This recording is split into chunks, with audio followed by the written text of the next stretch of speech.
ধৈর্য 2 অক্ষরের একটা শব্দ, কিন্তু সব থেকে কঠিন কাজগুলোর একটা এই পৃথিবীতে। ধৈর্য ধরা কি সহজ?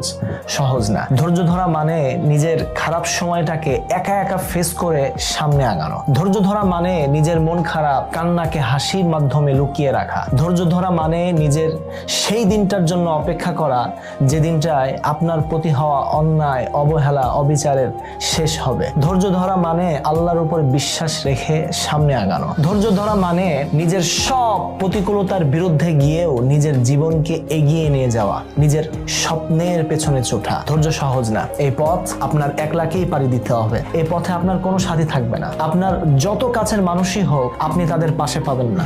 তাই আশাহত হয়ে থেমে যাবেন না, ভুল কিছু করবেন না। কষ্ট, কান্না, প্রতিকূলতা, পরিশ্রম সবটা মিলিয়েই না আমরা বড় হই, সবটা মিলিয়েই না আমরা সফলতা শিখি। তাই ধৈর্য ধরেন আর remind yourself, indeed Allah is with those who are patient। যারা ধৈর্যশীল তাদের সাথে আল্লাহ